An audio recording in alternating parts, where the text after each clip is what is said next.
Namaku Nix. Kamu pasti tidak mendengar. Tadi tuh cerita apa ya? Penasaran? Langsung saja datang ke website Mangatun dan cari Winda Reksa. Kalian akan tahu siapa dia. Dan hari ini kita masih akan melanjutkan cerita Flynn and Ernest chapter yang ke-6, Mind Reader. Festival tengah berlangsung. Flynn dan Ernest selalu punya cara untuk bersaing. Kira-kira bagaimana akhir persaingan mereka ya?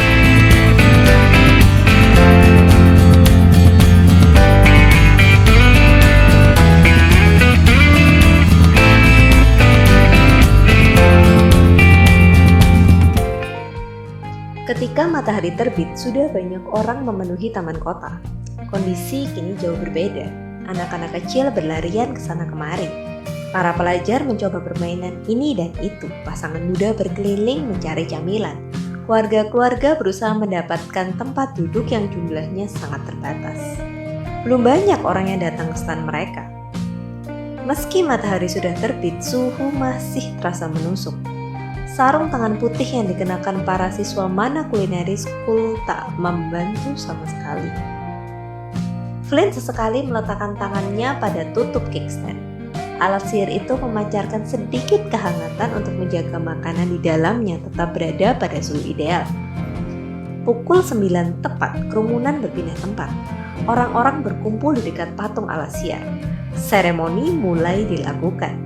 4 laki-laki berbadan besar mengelilingi patung di setiap sisi dan mulai menari sambil menyemburkan api. Setelahnya, sekelompok paduan suara berjubah hitam lengkap dengan tudung menyanyikan lagu. Ketika lagu hampir usai, ketiga penyihir dari Dewan Sihir naik ke atas panggung. Para penyihir membacakan mantra. Tangan mereka terulur menyentuh bola kaca. Batu-batu di dalamnya mulai berpendar, kadang meredup, kadang menguat. Aliran sihir terasa mengalir ke berbagai penjuru taman. Seperti hembusan angin hangat bercampur aroma menyegarkan. Semakin lama, pendar bola kaca makin menguat. Berikutnya, cahaya putih kebiruan sekilas memancar. Saat para penyihir menurunkan tangan mereka, sekelompok burung putih terbang berputar ke udara. Diiringi tarian kelopak bunga. Kerumunan pun bersorak riang. Ya, sebenarnya ritual untuk memperbarui bola kaca tidaklah serumit itu. Mereka tidak memerlukan orang-orang untuk menari menyemburkan api atau paduan suara. Mereka cukup membacakan mantra dengan benar. Mantra akan mengisi kembali energi batu-batu sihir untuk meredam cuaca ekstrim. Sayangnya itu tidak menarik untuk jadi tontonan. Jadi pemerintah kota menambahkan sedikit aja. Dari posisinya, Flynn bisa merasakan perubahan suhu meski sedikit. Ernest sudah melepas topinya, kini rambutnya dibiarkan bergerai begitu saja. Warna coklat terangnya berkilau di bawah sinar matahari. Seandainya kita bisa lihat ritualnya dari sini, Mama Ernest. Memang kamu gak pernah lihat? Cuma beberapa kali. Memang waktu kecil kamu gak pernah kemari bersama keluargamu? Flynn bertanya lagi. Dia ingat jelas saat kecil dirinya selalu tidur lebih cepat sehari sebelum festival pelangi agar esok bisa bangun lebih awal. Festival pelangi sangat menyenangkan untuk anak kecil. Banyak stand membagikan permen dan kue gratis pada anak-anak, juga banyak stand permainan. Gak semua keluarga sebagai keluargamu, Flynn. Ernest mendengus menjauh dari Flynn mendekat ke etalase kacanya. Orang-orang mulai berdatangan, mereka dengan sigap melayani pembeli. Memang tidak dibutuhkan orang banyak untuk berjualan. Tujuan Pak Simon minta mereka mencari kelompok sesungguhnya memang bukan untuk berjualan, tapi untuk membantu proses pembuatan. Beberapa teman sekolah mereka juga datang. Alexa tidak berlebihan saat bilang kalau Flynn punya fans club sekarang.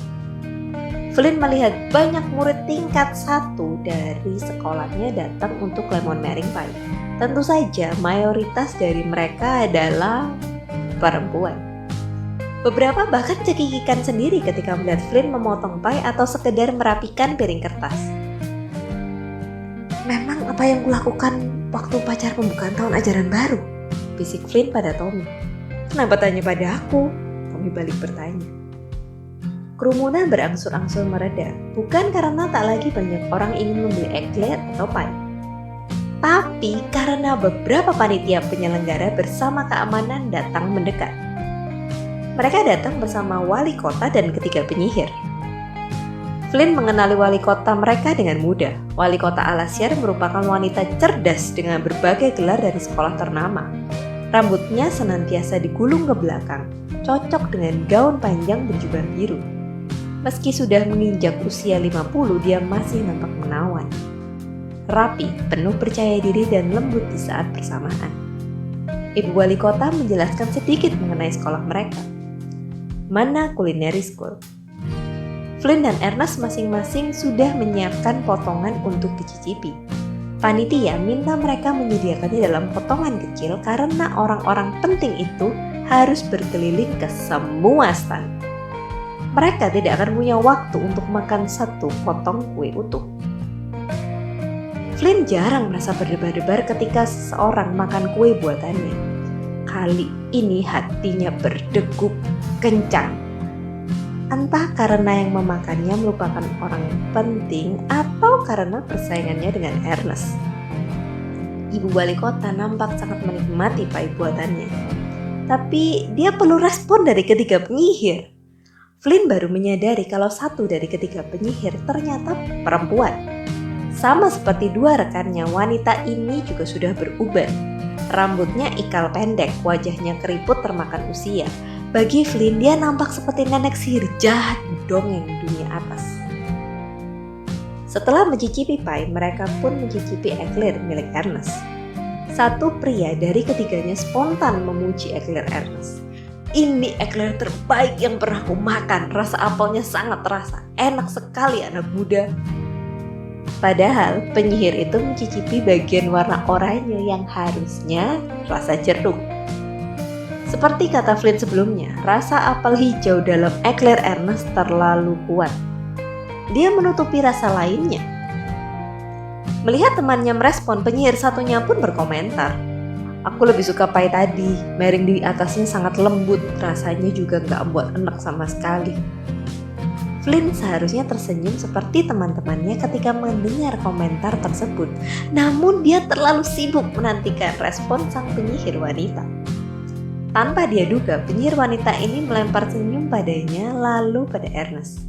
Senyum itu membuat Flynn langsung tersadar wanita itu baru saja membaca pikiran mereka. Sulit dijelaskan bagaimana, tapi dia tahu. "Kalian sedang menantikan komentarku?"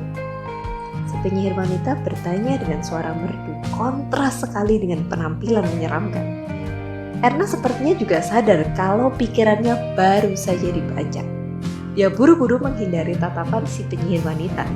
Bagi para penyihir kuat, mereka bisa menyadari dengan cepat ketika seseorang berusaha mencuri tahu isi pikiran mereka. Sayangnya bagi calon koki, pelajaran sihir hanya dipelajari sambil lalu. Dirinya bahkan tidak benar-benar menguasai sihir teleport. Ernest sesungguhnya menggunakan alat. Saat mereka tahu kalau pikirannya diintip, semua sudah terlambat. Si wanita melanjutkan, "Kalian penasaran aku lebih suka kue yang mana?" Ernest mengangkat bahu memberanikan diri menjawab, Iya." "Kenapa tidak kalian tanyakan padanya?" Padanya?" Ernest mengernyitkan dahi. "Kenapa kalian tidak tanyakan padanya?" Padanya?" Ernest mengernyitkan dahi. "Kenapa kalian tidak langsung tanyakan pada gadis itu siapa yang membuat kue terlezat?" Flynn merasakan wajahnya merah karena malu.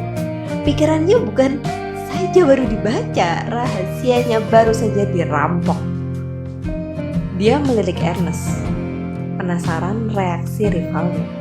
Ernest juga sama salah tingkah seperti Flynn. Mereka berdua pasti berpikiran sama kali ini, tapi berusaha kuat tidak memikirkannya. Mereka ingin ketiga orang ini cepat-cepat meninggalkan stand. Beberapa menit berikutnya terasa penuh siksaan. Setelah itu permintaan mereka baru terkabul. Belum sempat bernapas lega, si penyihir wanita berbalik. Ketika tatapannya bertemu dengan Flynn, dia berkata, "Aku tidak seseram nenek sihir di buku dongeng, kan?" Iya, bertemu dengan seseorang yang bisa membaca pikiran memang merepotkan. Penasaran kelanjutannya? Jangan lupa subscribe dan aktifkan notifikasi supaya kalian gak ketinggalan. Jangan lupa like juga dan share ke teman-teman kalian. Sampai jumpa!